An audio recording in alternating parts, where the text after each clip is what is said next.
Welcome into episode 61 of the Level Flight podcast. We've got a full crew back today. We're stringing a few weeks together here with all three of us. We got to keep that rolling. But yeah, Brian, Elliot, how are we doing? Good. I mean, we've been since the last episode, we've been talking about how good the team's been, and there is nothing that has changed that narrative over the last week since we've last recorded. They've won every game since then, so the vibes are good. Vibes are fantastic. This is what it feels like to have a franchise that like wins a lot of games. I wouldn't. The only way that I've kind of experienced that is being a Kansas Jayhawks basketball fan. That's about it. Other than that, every other team I support is A, either rebuilding or B, mediocre. So this is fun. The Winnipeg Jets, who are the number one team in the NHL at the time of this recording. I believe they will be because none of the teams that can catch them play tonight. We're recording this Wednesday. But yeah, like you said, Brian, this team just keeps winning. They're 15-1-2 in their last, 17, 18. They're unbelievable. The streaks, we'll get into them. We'll do the game recaps, and then we'll list off every streak that they're currently holding because there's a lot of them. But let's get into it. Game recaps. They went on a 3-game road trip. It was the dad/mentors trip. And if you haven't already, I'm sure you've seen it, but if you haven't already, go check out Connor Hellebuck's dad's Twitter, Chuck Hellebuck. He did a great job keeping people informed on what the dads were up to, what the team was up to on their off day. Some of the press what box the food meals. Choice was. Yeah. So props to Chuck Hellebuck for keeping everyone What involved. we found out, Chuck, anti-salad. Yeah. Well, typical dad, right? Yeah. Anti-tofu as well. That was my favorite. I think that was my favorite tweet of the trip was it was like burgers destroyed. It was like something else This completely empty, salad untouched, and he was like typical dads or something was the tweet. Yeah. Like, oh man. It was great. But Chuck was an absolute legend. He was actually still in the building last night for the game against Columbus. My favorite tweet from him last night, I guess we're just rolling through this, was he had a Stella Artois beer. He just posted a photo of it. I'm really liking Stella Artois beer tonight. All right, Chuck. Just he guys can't being leave dudes. now. Just guys being dudes. He can't lose. He can't lose. And this all started on the mentors trip. So we'll get back on track with the Winnipeg Jets. They started that game, San Jose. They won 2-1. And then the second night of a back-to-back, they beat the Ducks 3-1. Was there anything you guys took away? I'm kind of lumping these games both into one. It was late starts. They didn't give up more than 3 goals. We know that streak's still alive. And they kind of just barely squeaked by both of these teams that they should have destroyed. But hey, they won. What were your guys' thoughts? Brian, I'll start with you from both those games combined. Well, I mean, it's a matter too of like they're still winning regardless of how it's coming. And I mean, like for things like the Sharks game, especially the first period, the Jets were all over them. But you had a good game from Hellebuck against a Sharks team with very little firepower. But then you also had a fantastic game from Brossoit in Anaheim, and it was a matter of. So I honestly think that Brossoit was a little bit of the difference maker there because they went down early. They were down 1-0 after 1 in Anaheim, and then that was it. That was all they got. And then we saw a Nate Schmidt game winner. Yeah, and is it first of the year? So I really think that it's one of those things where this team is finding ways to win games that they should be winning, but they're finding ways to win if the other guys aren't clicking as closely at that point. And they were down 1-0 in both games. So the ability to, push back, even against some of the weaker teams in the league. But I said at the start, like they weren't really dominating these games, but they also weren't getting thoroughly outplayed. This isn't like a last year situation where they're getting dominated and Connor Hellebuck makes 50 whatever saves and the Jets win. No, it's even or slightly above even in the Jets' favor, and they come out on top because they have better goaltending, better defense, etc. And the special teams actually in both of these games got on the board. The San Jose game, before we get Elliot's thoughts, I want to highlight the game winner in that one. Gabe Vilardi on the power play, scoring from the only spot he scores from, which is directly in the crease. And a nice pass from Nikolai Ehlers, but the power play in a huge spot. I think there was like 6 minutes left in that game, and they finally converted and gave the Jets the 2-1 win, which was nice to see. And then Perfetti on the one-timer. The next game against Anaheim, we'll talk about Perfetti more because he kept it rolling. But Elliot, what were your thoughts on the two early California games there with or late California games, I mean, with San Jose and Anaheim? I thought they played really, really well.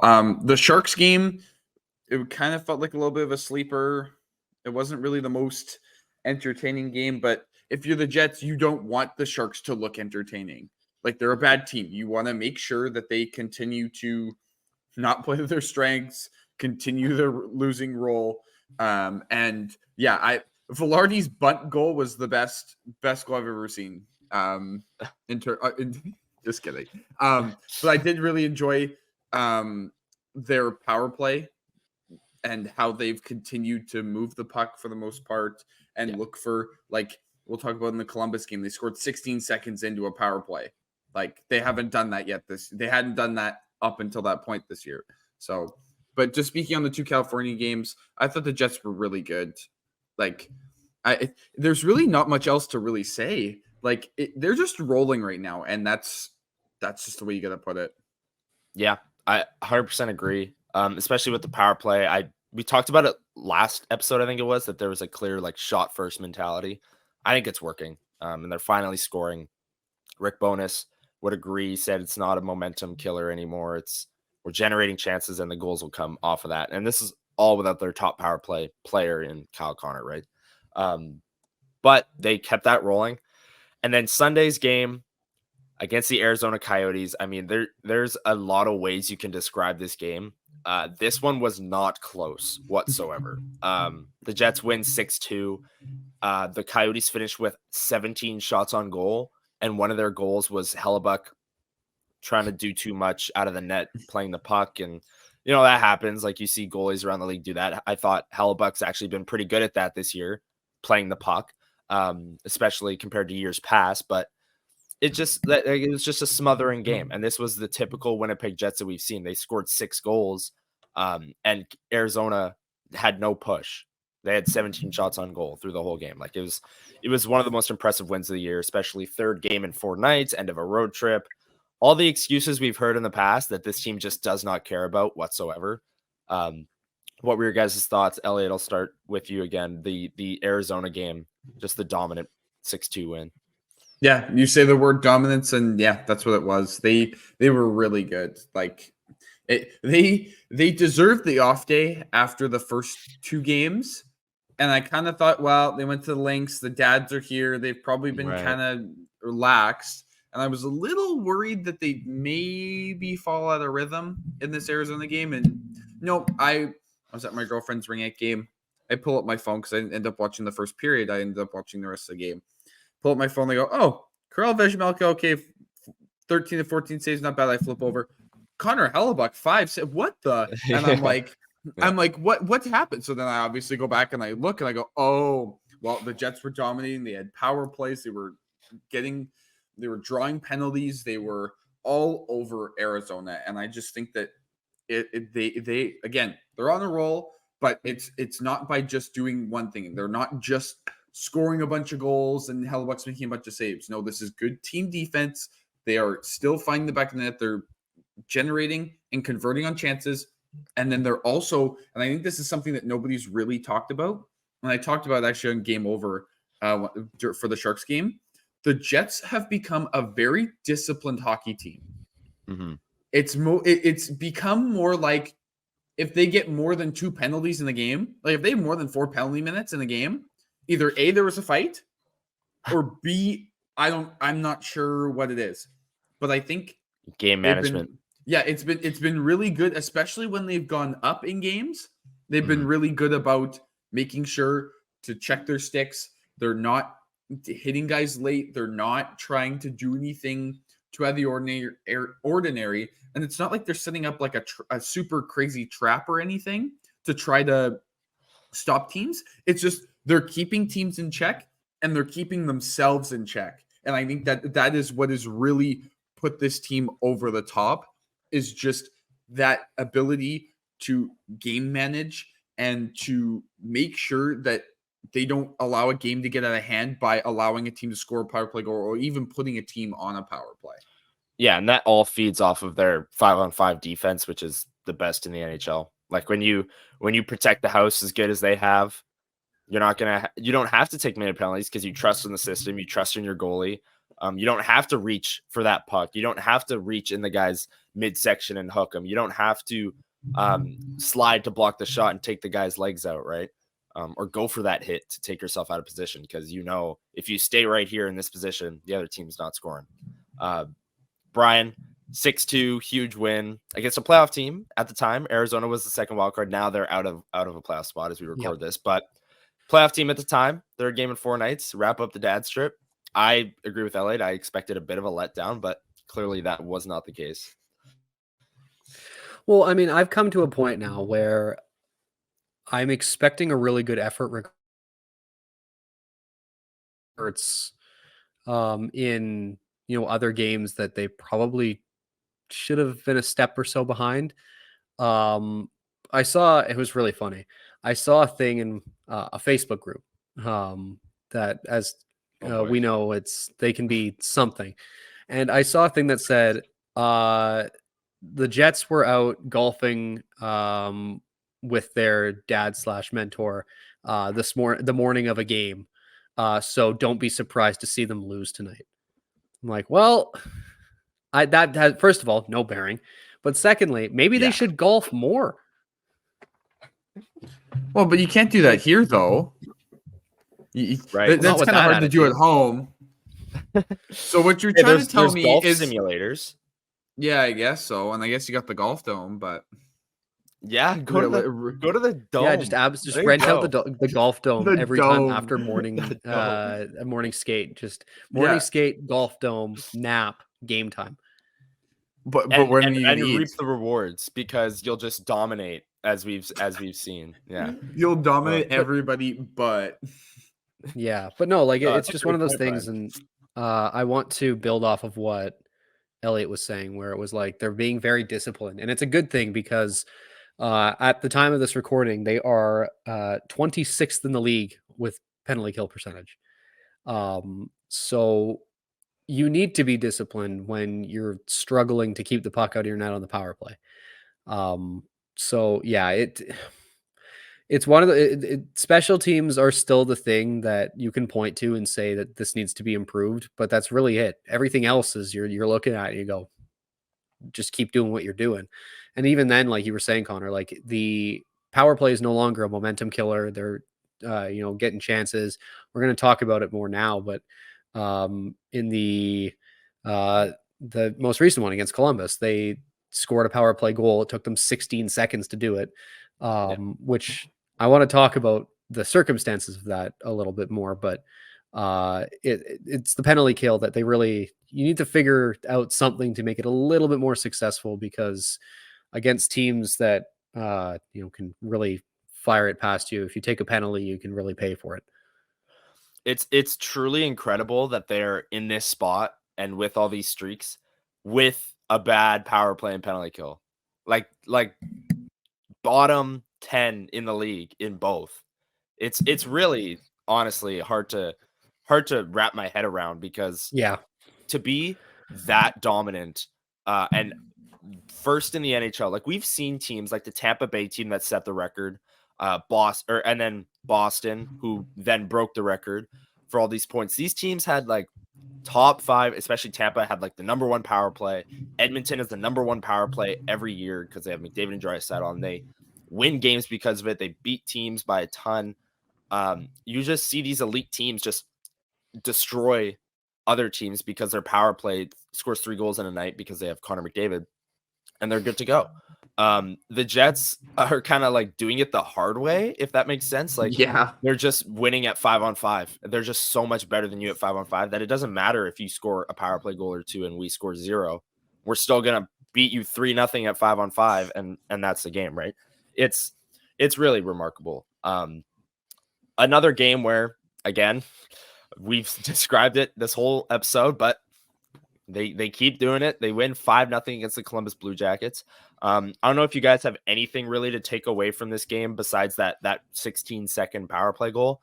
But first thing I want to say is in the post game, we talked to Perfetti, we talked to Dylan, and then obviously Bonus. All three of them said, like we didn't have 100% energy tonight. We didn't have our A game, etc. Which they didn't. Like they came out flat in the first. Again, to be expected. First home game after a long road trip. Okay, they were still winning 1-0. I think the second and third, like they kind of sleptwalked through it, but again, they capitalized on their chances. Josh Morrissey with an incredible goal. But to hear all three of them say like, "Hey, we didn't have our 100% energy. We didn't have our A game," and then you like are wrapping your head around it or like writing a story about the game, and then you realize that they won 5-0. And I know Columbus isn't good, but in the National Hockey League, if one team doesn't have 100% of their energy or their A game and they still win 5-0, that's pretty crazy. And I know like the deserved win-o-meter on Money Puck was like in Columbus's favor, which was really interesting. But Connor Hellebuyck was great. But like I said earlier, I think these models are kind of underrating the Jets' chances. When they are on the cycle, or Josh Morrissey's shot from the left slot. I mean, if that's pick your defenseman on the Columbus Blue Jackets, if that's any of them, that puck's not going in. But it's Josh Morrissey, and he's one of the best offensive defensemen in the league, right? So it's a spot, like yeah, that was a rocket. But it was just really interesting to see. I wanted to lead with that all three of them said, we weren't our best tonight. We didn't have our best energy, our best game. And then you realize they beat another professional hockey team 5-0. Columbus isn't good, but still impressive. Brian, your thoughts on the 5-0 win? Well, that's the thing, right? Like it's when teams aren't good, you need to, regardless of your effort, you need to beat them.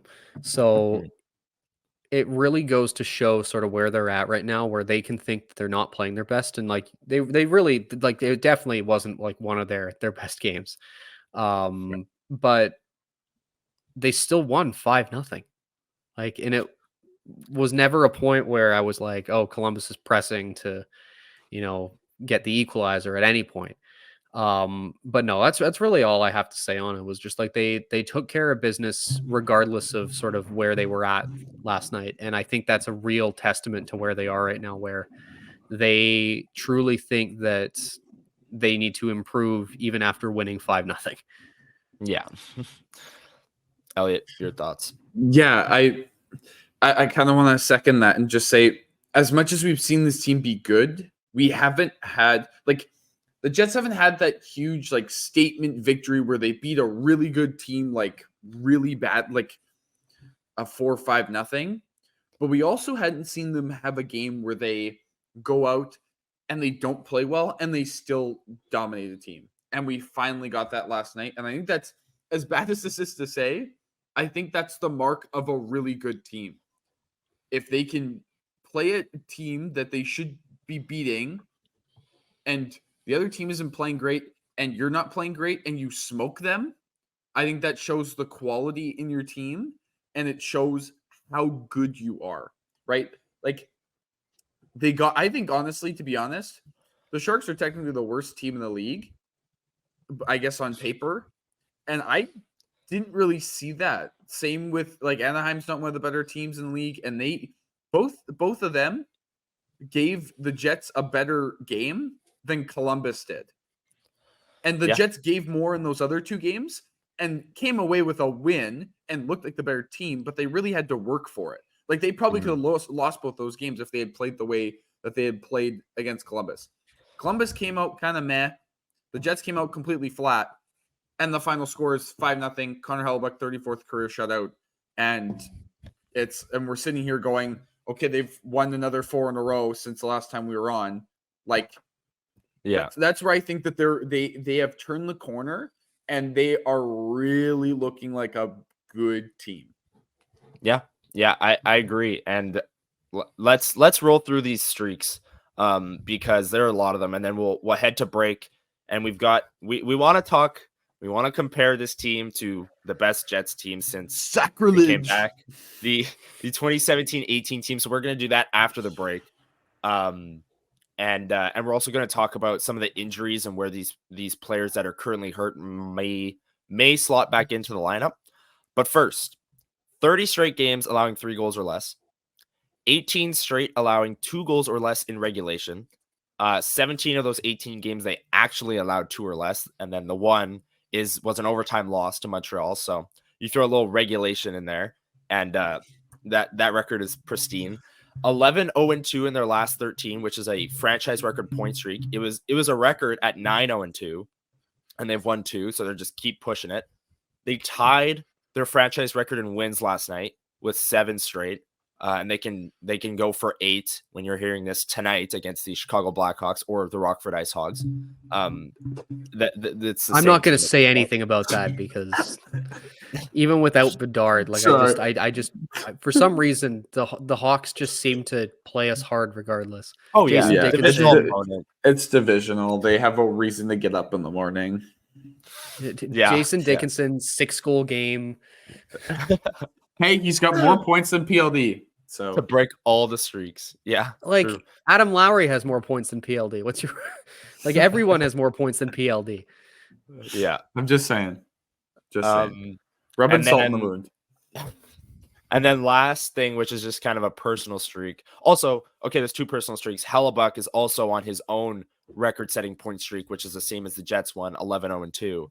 And then Cole Perfetti's on a 3-game goal streak because he's got 4 goals in his last 3 games. He scored 2 against Columbus last night.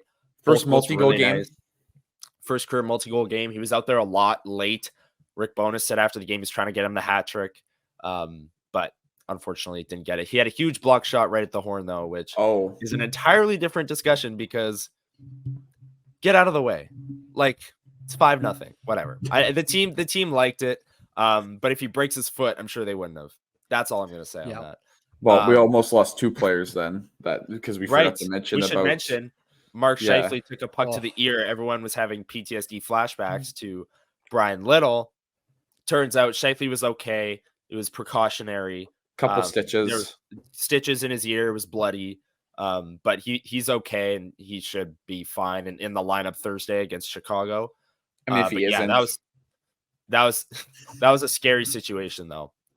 Especially since Brian Little same end of the ice, same thing. Guy holding his ear going off the ice. This scary situation for sure. But Scheifele was okay, and Jets fans were very relieved to see that. Let's head to break. We got some fun discussions coming up after the break, comparing this team to the team that went to the Western Conference Finals in 2017-18, and talking about some injured players where they may slot back into the lineup when they're healthy, which may be soon for some other guys. Sooner rather than later, at least. So let's head to break, hear a word from our sponsor, DraftKings, and we will be right back.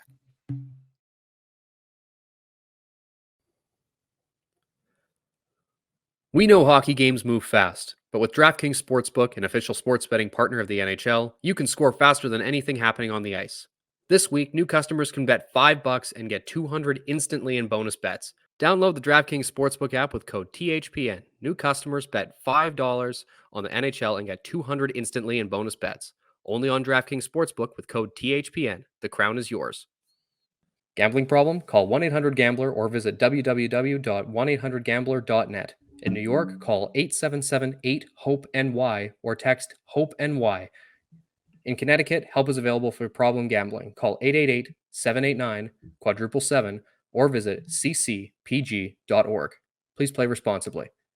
On behalf of Boot Hill Casino and Resort in Kansas, licensee partner Golden Nugget Lake Charles. 21 plus, age varies by jurisdiction, void in Ontario. Bonus bets expire 168 hours after issuance. See dkng.com/hockey for eligibility and deposit restrictions, terms, and responsible gaming resources. NHL and the NHL Shield are registered trademarks of the National Hockey League. Copyright NHL 2024, all rights reserved. And welcome back into episode 61 of the Level Flight podcast. Thank you once again to DraftKings for sponsoring this episode. And like we said before break, we've got a few fun segments coming up. We're going to compare this Jets team to the one that went to the Western Conference Finals, 2017-18. But before we do that, there's a lot of players that were injured, a lot of players in a depth role. Kyle Connor certainly not in a depth role, but he's one of the players that'll be back in 2 weeks as well. There's a lot of players that are getting healthy. And where do they slot back into the lineup? It's an interesting conversation to have because this team, like we've said all episode, rolling, number one in the league, playing incredibly cohesive as a unit. Where do we think? Let's start with Rasmus Kapari, who got sent down to the Moose on a conditioning stint.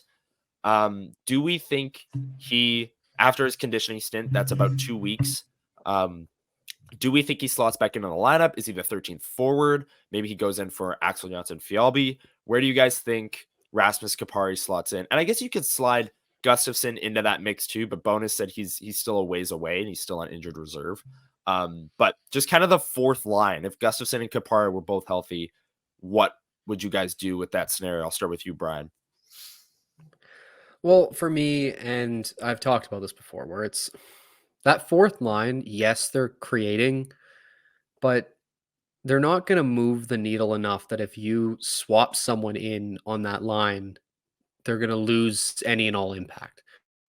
Yeah. Right? So whether you're sliding Kupari in for Toninato at center, or you're sliding him in for Jonsson-Fjällby on the wing, I think that happens eventually because the team showed early in the season that they liked what they saw out of him. So I think at some point or another, you're going to see him back on that fourth line. And I don't think if anyone's making a deal about it, it's worth the effort of, getting upset because it's a negligible difference.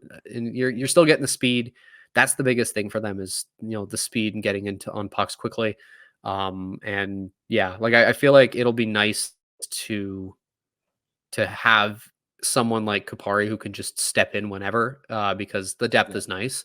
But it's not like we're going to see like the fourth line, take off or get totally sunk by one guy like Kupari coming in. Yeah. Yeah. Elliot. Yeah, I agree with you. It's kind of hard to say for me, for when it comes to Gustafsson and Kupari, I have to say for me, it would have to be based on form. Like if Toninato and Jonsson-Fjällby are still playing well, okay, well then I'm going to have Gustafsson sit in the press box and I'll send Kupari back down so he's at least getting some ice time so he can keep playing. But like if Toninato isn't giving you what he was like, that's going to be hard for a guy who's a fourth liner to keep up that 5 points in 5 games, like that point per game streak. Same with Jonsson-Fjällby continuing to be like he's looked good, but it's going to be harder for him to continue the production. So again, for me, if those guys are playing well when Kupari is ready to come back and you got to make a decision, then I think maybe you slide Kupari back in the lineup. I've been a big fan of his this season. I thought he looked good before his injury. But again, if that fourth line is playing well, then don't touch anything. You don't need to slide a player like that back into the lineup. Now, things probably do get shuffled around when it comes to someone like Kyle Connor that needs to come in, but we'll get to that in a moment. If it has to do between just looking at the fourth line, Kupari comes back after 2 weeks. If that fourth line's playing well, you make a decision that benefits your team in that time. Because guess what you can do? You can make changes once it's not working. How about let's not make changes when things are working? Yeah, the fourth line's working, but like you said, I don't think it's sustainable. It's not gonna like Toninato never been a point per game player, especially on the fourth line. It's funny because the thing it comes down to for me is the fact that Kupari would need waivers, so would Toninato, and one of them is clearing and one of them is not. I can tell you that right now. Rasmus Kupari would not clear waivers. But Dominic Toninato will. So what it comes down to for me is you slide Kupari back in, you send Toninato down. He's been great, but it's just kind of a waivers casualty, if you will, because one of those guys is clearing and the other one isn't. As for David Gustafsson, I think he's lost his role on the fourth line. He's 13th forward press box when he comes back, because between Jonsson-Fjällby, Kupari, and Barron, you've got a lot of speed on that fourth line, which gives them an identity. And they've had an identity as currently constructed. They've been a line that just grinds down low. Great forechecking. Jonsson-Fjällby leads the charge in that. He's fast and he gets in on the forecheck, and he's great at that. And I think with Kapari, you could even lean into that a little bit more. I'm not saying with Kapari, the fourth line will be better because they've been like unsustainably good. But they're doing just fine. But I think it comes down to waivers and Tornado clears and Kapari doesn't. And I think that's where the conversation starts and ends for me. As for the back end, let's move on to Ville Heinola, who recently shed his non-contact jersey. He's coming back into the lineup soon. Nate Schmidt just scored his first goal of the year. Like we said earlier, it was a game winner against Anaheim. Nate Schmidt and Dylan Sandberg, I wrote in a piece today of defensive pairings with at least 150 minutes played. They are the number one pairing in the league in expected goals against per 60. So they're playing great. Nate Schmidt's playing the best hockey of the season so far for him. He's had a good 2-week stretch here. He's been really, really solid on that third pairing. And it's again, we're going to have the waivers conversation again. We had it back in training camp. We had it at the end of training camp when Heinola got hurt. And now we're having it again. But Brian, I'll start with you. Do you think Heinola slots back into the Jets lineup when he's healthy, or do you think they keep him down with the Moose just simply because Schmidt is kind of taking that role and run with it? I unless there's a string of injuries, I don't think we see Ville Heinola in the NHL for the rest of this season. Because it sucks for him because like he'd won that spot out of camp. But there's absolutely no reason at this moment in time that the Jets coaching staff would, look to bring him in and make a change that way. Obviously, I think that he could make an impact with his offense, but I truly think that with what they've got going right now, it seems highly unlikely that we see him even in the NHL at all. And that's the thing. His waiver exemption makes it, you don't even have to sign up for a conditioning stint. It's going to just be, he was assigned to the AHL and he can stay down there for as long as they need him to. I truly don't think that, I think at most you're probably going to see him up as a black ace late in the year where he will be ready to go if needed. But for right now, it's not looking good for Ville, which as I said, unfortunate for him because this was the year that he had won that spot, but that horribly timed injury has led to him losing his spot even in like the NHL rotation. So, I don't know, because I think I agree with you on most fronts, but Rick Bowness has been pretty adamant that he won that job out of camp. And I think he'll still get he'll go to the Moose for an unofficial conditioning stint 100%, because he's waivers exempt. Why not send him down, have him play big minutes with the Moose, get back up to speed. Then from there, I think you may see him mix into the lineup. But then again, if you bring him up to rotate him in with Schmidt, then you have to put someone through waivers, aka Stanley or Chisholm. And we've been pretty vocal on this podcast that Logan Stanley, if you put him on waivers and someone claims them, that's fine. It's a roster spot opened up. Probably like more of a positive than anything else at this point. And then for anyone other than the Jets organization. And you can rotate Heinola and Schmidt in at that point, even Chisholm, who hasn't played in months now, but it's going to be really interesting to see if they mix him in. Elliot, what are your thoughts? Heinola is healthy. He's played with the Moose. Does he get called up and someone gets sent down, or is he with the Moose? My biggest thing is if Schmidt doesn't have the last 2 weeks that he's had and scored and looked as good as he does, I think Heinola comes right back in and takes a spot. But Schmidt's looked good, and so it would be kind of difficult and be kind of going against the grain of what I've been saying about put the best lineup out there in terms of form. So that's kind of counter to if I say Schmidt's playing well, but Billy's back, take him out, right? Yeah. So I think it all depends. If Schmidt goes back to kind of being not that much of a difference / not moving the needle enough, then I would say yes. Call him back up, give him a string of 4 or 5 games. If at that point then he isn't, then fine, give up for the season and, like Brian said, be a black ace and kind of bring him in if he's going to do that. But yeah, I think then if you bring him up, then you do have to make a decision again. And I don't know where the Jets go with that. I'm assuming I believe both Chisholm and Stanley would both have to clear waivers. They would both have to, yeah. So that will be that is the thing where I get snagged on, is if Villy does come up, then it's kind of like, oh well, let's say a defenseman gets hurt, they go, okay, well let's give Villy a chance before the other two guys. Call him up. Oh, he's not playing well. Well, we're not going to keep him in the press box. We're going to send him right back down and roll with who we have. So it'll be a very interesting situation. Because the Jets are just waiting on medical clearance to send him down, essentially. Like they're just waiting on the okay, and he'll be with the Moose. So we'll see where that goes. But yeah, I think for Villy to have to get back into the lineup, it's Schmidt has to not play as well as he has in the last 2 weeks. And them to decide that Stanley hasn't given them enough and Chisholm hasn't played at all. Yeah. And it's a decision they'll have to make soon because, like you said, they're just waiting on medical clearance. Hanel has already shed the non-contact. As for the last guy who's injured, and it's really remarkable to think about, we talk about all these streaks the Jets are on, how good they're playing, they're top of the league. Kyle Connors hasn't been here for it. Like, he just hasn't. He's been out for the last 4 weeks, and the Jets in that time have an incredible record. And like I said, they're keeping all these streaks alive. But their top goal scorer, who's still their top goal scorer as we sit here today, still the number one scorer on the Jets, even though he's missed the last 4 weeks, has been out. Where does he slot back in? There was a report. Darren Dreger said the Jets are salivating, quote unquote, to put Connor, Scheifele, and Velarde back together, which Ehlers, Scheifele, and Velarde have been really good.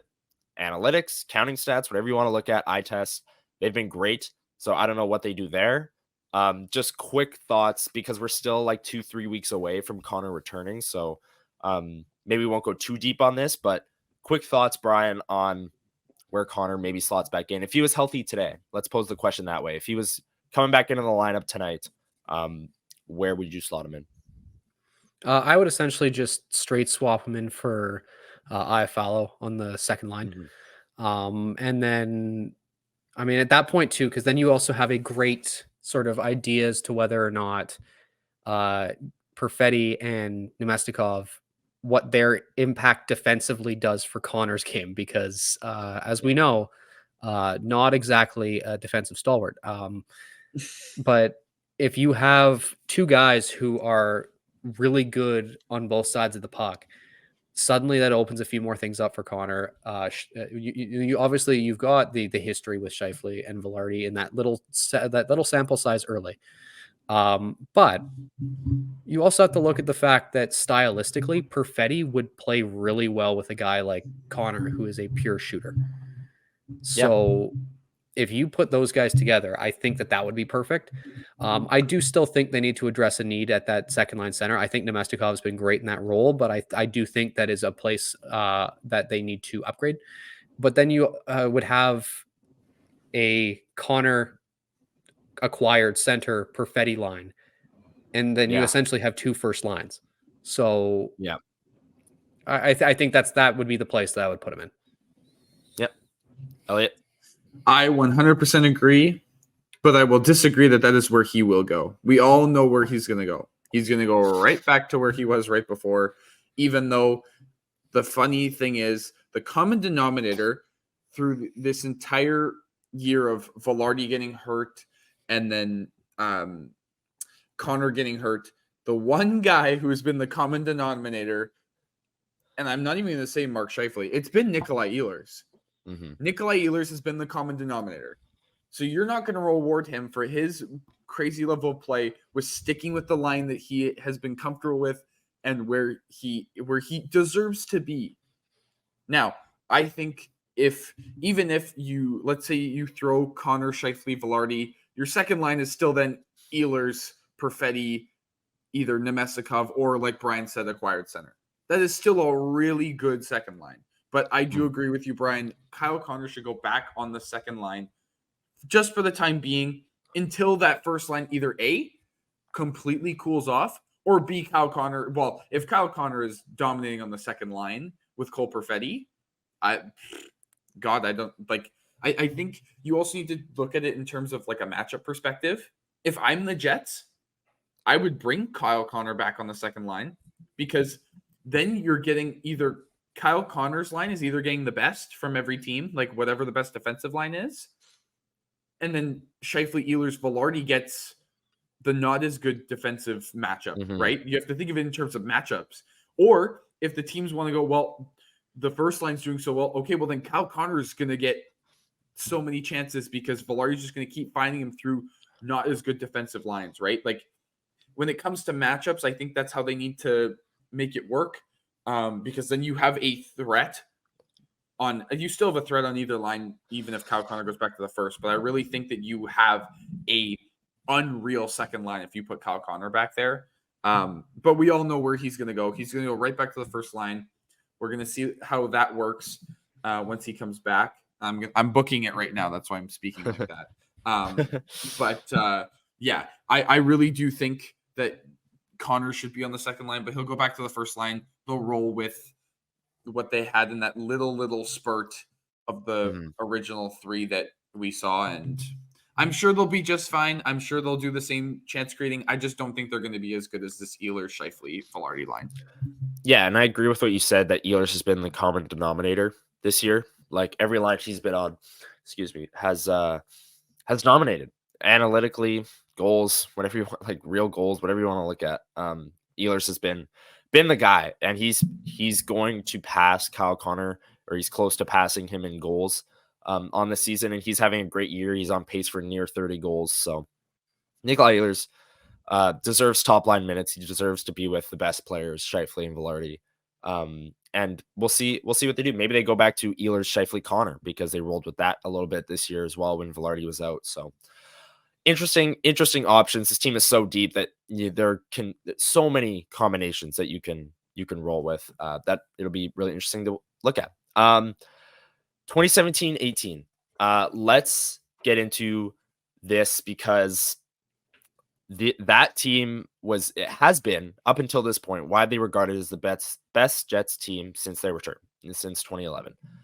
Now there's a debate because the Winnipeg Jets, as we know, number one in the NHL, all the streaks I mentioned before the break. Like there's a lot to digest here when comparing these two teams, and I'm interested in your guys' thoughts. I don't know if I want to just throw the question out there, which team do you guys think is better? But maybe we'll start with that, and more questions and conversation will come out of it. So just initial quick thoughts, and maybe a little bit of discourse on it. But which team on the surface do you guys think is better this year? Obviously, we still got half the season to go. But this year or 2017-18, Elliot, I'll start with you. I think it's really hard because I personally would go, like, if I had to pick a more star-studded core, I'd probably go with the 17-18 team. Like, they have more quote unquote no names, and there's more star power or pull power. But if I'm going for deep team, then I'm obviously going to pick this year's squad. I do think the 17-18 team defensively, at least in terms of the names on that list, are better than who the Jets currently have.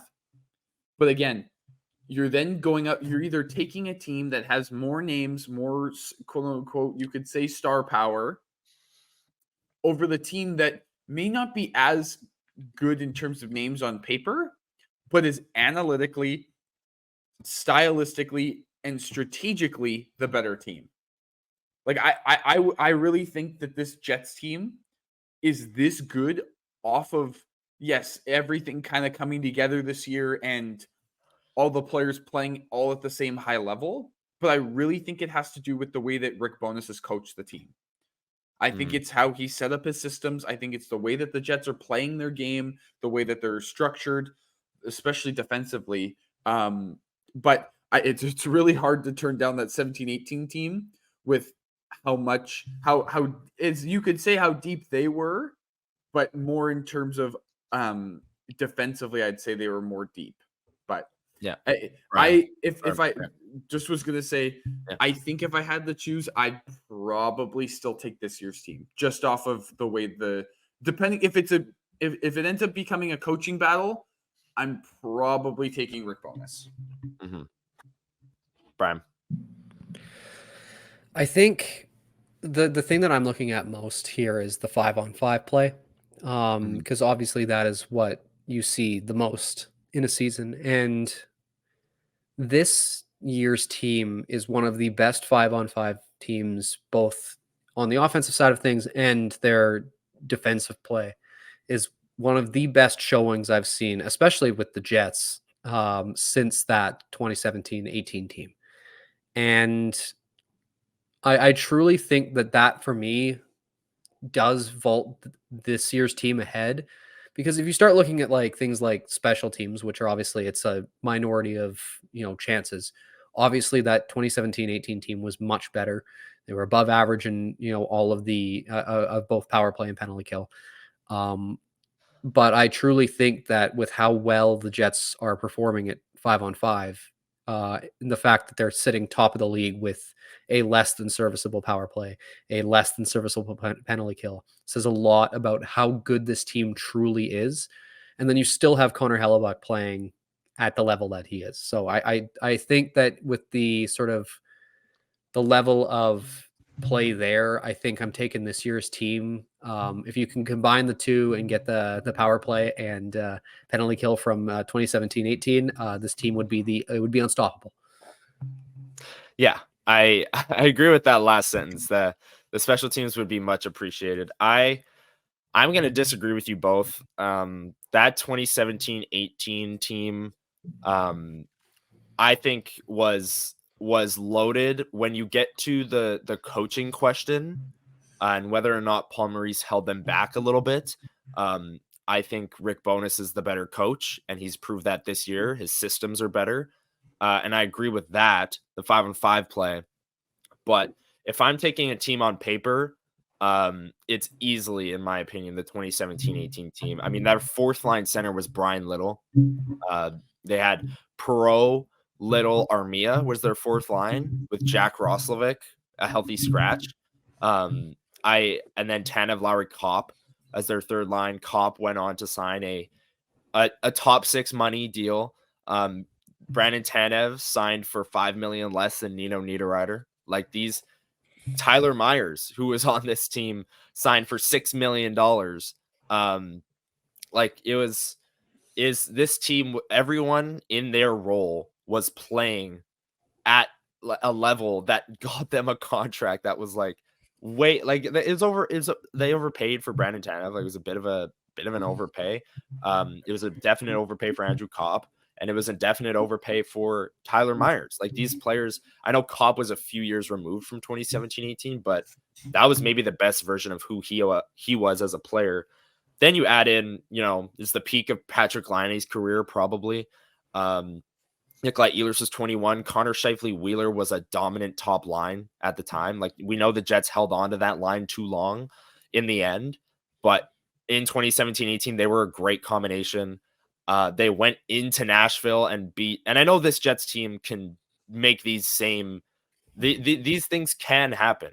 We're only halfway through the season, like I said, but I just can't discredit the fact that they went into Nashville and beat Nashville in a Game 7 and thoroughly outplayed Vegas in that Western Conference final. And Marc-Andre Fleury kind of just stole the series.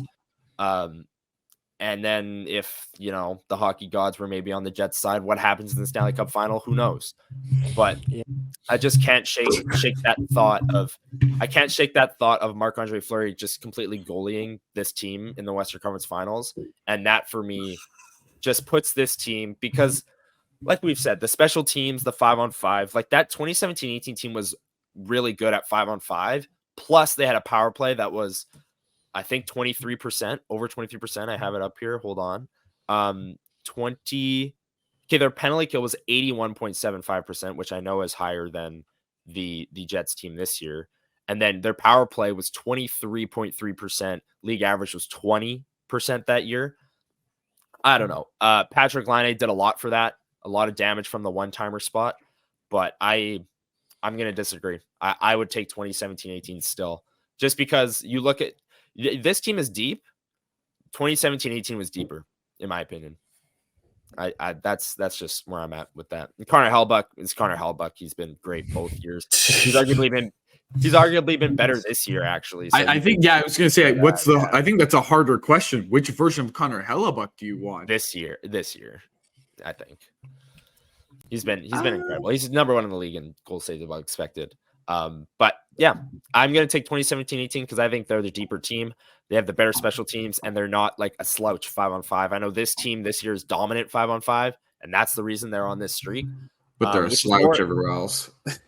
which is the more consistent way to win and consistent way to play. And this team has been unbelievably consistent. I just think the ceiling for the 2017-18 team is higher than this year's team, given the special teams. That's my take. I want to agree because I do think that I personally think that this team is deeper. But again, like I said, I think the names on the 17-18 team are bigger and are more prominent. And so they bring a little bit more pulling power. Maybe it is recency bias why I pick this 23-24 team. But the 17-18 team, I think there were that also. I think the other thing too is, I know again it could be recency bias, but this 23-24 team has shown to be much more consistent.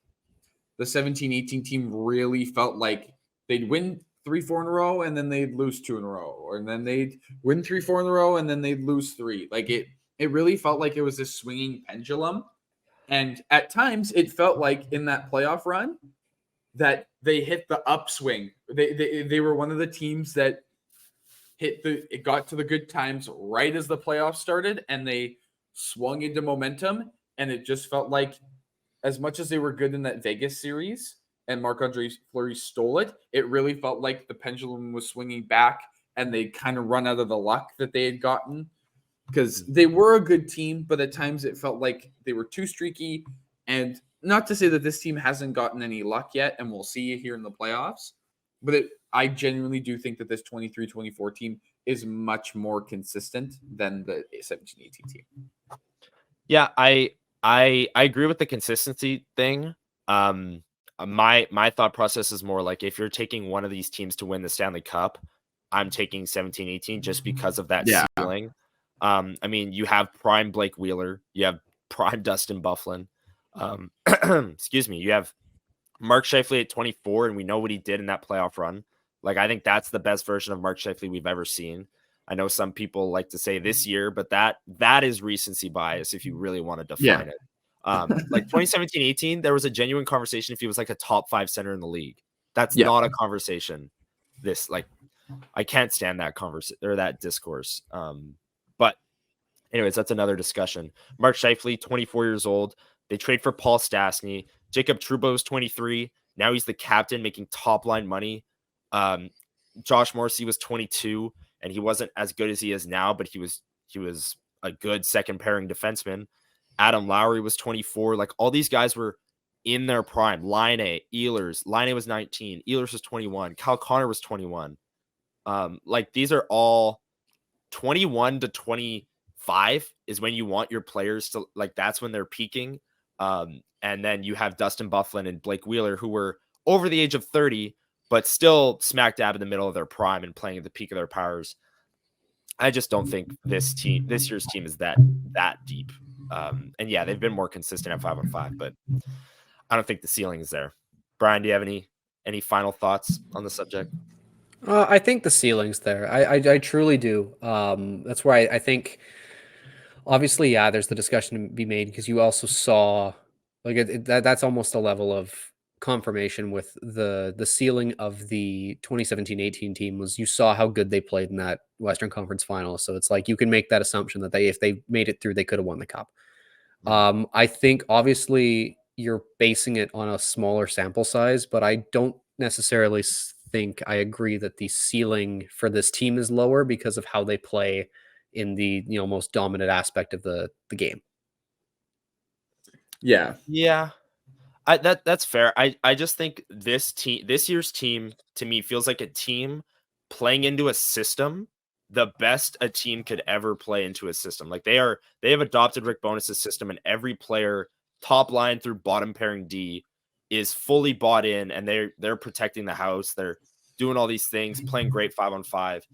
The 2017-18 team feels more like their pure talent and willpower was the reason that they were that good. It didn't feel like they were playing into a system, and maybe if they did, they'd won the cup.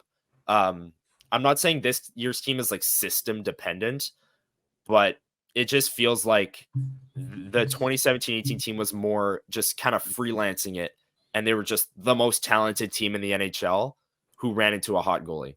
That was my feeling at the time, and it still remains that way.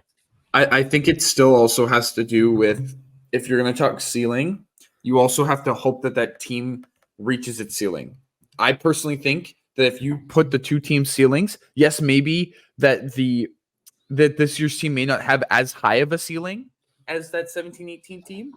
I still think that there's a better chance that the 23-24 team hits their ceiling. They're more consistent that way than the 17-18 team hits their ceiling. Like if you're saying 60, like playoff run, whoever first to 16 wins the cup, obviously, right? My personal thing is there's a better chance that the 17-18 team is more inconsistent, doesn't hit their ceiling every game than the 23-24 team. I think 9 out of 10 games, this team hits their ceiling. 6 out of 10 games, the 17-18 team hits their ceiling, or 6 out of 10 times. And so then that's where you get into a conversation of, do they run into a hot goalie? Do they kind of get to a point where like they were the second best team in the league that year, and they beat the best team in the playoffs. They had 114 points. Like I don't think I can. I don't think this year's team hits that. They're on pace for it, but I think they're on pace, like right at it, like 110, 112 or something like that. And again, the fourth line is going to slow down here. Everyone is on pace for a career high in goals. Like I'm not saying this team is like system dependent and fraudulent. Like they've been fantastic. They're 5-on-5 juggernaut. I just think it's a bit of recency bias because they've won like 20 of their last 21 games. And it's I don't know. I don't think this team has a ceiling. You look at the defense core. What was it? Enstrom, Bufflin, Morrissey, Trouba was the top 4. I'm taking that 10 times out of 10 over. I don't disagree. Mello, Dylan, Pionk. I don't disagree with you on that. I'm just saying that I think this team is quote unquote more consistent, and it may be based on that system, but I think there's a better chance that they hit their ceiling than that 17-18 team, just in terms of consistency. But I agree. The 17-18 team has way more names, has way more power behind it. And again, like you've said, like I've said, maybe recency bias, but I still think that this 23-24 team has a little bit more in terms of consistency. And that may just be down to system. Yeah. And the system's played a big part in that. And you could use that as a detriment to the 2017-18 team. Like maybe if they had a system as good as Rick Bowness's, as detail oriented, as disciplined as we've brought up many times, maybe they play a more consistent game and beat Vegas. But I don't know, man. That 2017-18 team was special. I thought they were the best team in the league that year. I still do. They still outplayed Vegas in the third round. They still lost. And we'll forever have to have that memory that what could have been, right? I just think the firepower, the talent, it's all there. And it would take a lot for me to say that a team was better than that 2017-18 team, just because of the names. What would it take? Again, what would it take? If this year's team won a cup, I'd say they're better than 2017. That besides that, I don't think they're, honestly, like if they win the cup, if they make a big deadline acquisition, they pick up both a top 4D and a center, and they roll through the West, get to the Western Conference Finals, beat a good team, beat a Vegas, Colorado, whoever, and then win the cup. Yeah, they're better than 2017-18, but or make it to the cup finals. I guess make it further than the team than the other team. But I'd say get a sweep in there. I'd say sweep and make the cup finals. I think they're for sure better than 17-18. Yeah, I agree. I think also 2017-18, like I in my head, they outplayed Vegas in that third series and they didn't win it. So if the Jets win a third series, yes, they're better than the 2017-18 team, but it would take them winning that series. Because also if they lose the third round, but they play better, they outplay the team at 5-on-5 and get goalie just like 2017-18, then it's the exact same team. Then it's even. Then it's even, right? Then they're even. And you could say like, oh, one team had higher ceiling, one team was more consistent. They did it in their own way, but they ended up in the same spot. I think until they make the finals, I don't think there's a team that's better than 17-18. That's just my thought process on it. Because I think that team was the best team in the league that year. I don't know if the Jets right now, they're the best team in the league. They have been for a month and a half. But come playoff time, if they make no additions, I don't know if I'd take them to win the cup. They'd be up there. They'd be top 3. They'd be top 4. Like they're a bona fide top 4 team in the league. 2017-18 going into the year or going into the playoffs, they were, in my opinion, top 2, and they beat whoever would have been number 1, which was Nashville. So that's a great question, though. What would it take? It's a great question, and I think they'd have to make the finals. Yeah, but I would agree. Yeah. Well, that's an interesting discussion. We'll keep that in mind through the playoffs and through the trade deadline, because if they add a 2C, a bona fide 2C, and a top 4D, then we can revisit this conversation, and I might be all aboard your guys' thought process. But until then, I just can't really trust a team with. I know Nemeskov's been great, but maybe he's punching above his weight class right now as the 2C. He was a first-round pick, so don't. I believe he was, if I'm not mistaken. They picked him above Kucherov. I think they got Kucherov and Nemestikov. Oh yeah, 27th overall in 2011. Wow. He is a former first overall pick. I remember when he had a very, very high ceiling. So he may be punching above his weight class a little bit, but I don't think he's punching more than most people think he is. Yeah, no, that's fair. Yeah, okay. So, but I do agree. They need a 2C, and I personally think they should go for a defenseman first, but they'll probably go for a 2C first. So either way, we'll see what happens in the upcoming months. It should be, it's going to be Connor said the other day in our chat, this is going to be a really fun next 4 or 5 months. This is going to be some good time. I mean, it's already a blast. This team is just absolutely rolling. It's fun to talk about them we're over an hour now. We could go for another hour because this team, there's so many ways to describe them. But yes, trade deadline. We're going to try and get some guests on starting next week. We did say to Scott Wheeler a few months ago that we'd have him back on after the World Juniors. We're going to try and get Scott next week. And then we'll get some more guests going into the trade deadline, because we've made our thoughts clear on what we think the Jets need, but other people may think they need a different position or may offer up a different target. So we'll definitely get on that in the future. If you guys have anything else, now's your chance. But if that's it, that's it. All right. Episode 61 of the Level Flight Podcast. Thank you everyone for listening. We really appreciate it. Make sure you're keeping up on our socials at Level Flight WPG, where we'll be posting this episode, clips, everything you need. We've been posting a lot on Instagram as well, so make sure you check out that. Instagram and Facebook, Level Flight WPG. Find us everywhere. It's been a blast to talk about this team. Could go on that 2017-18 discussion for a long time, but let's cut it short. Again, thank you everyone for listening. We will be back next week, maybe with Scott Wheeler, maybe not, but make sure you check it out next Wednesday or Thursday for episode 62, the Nino Niederreiter episode of the Level Flight Podcast. Thank you everyone for listening. We will see you next week. See you. Peace.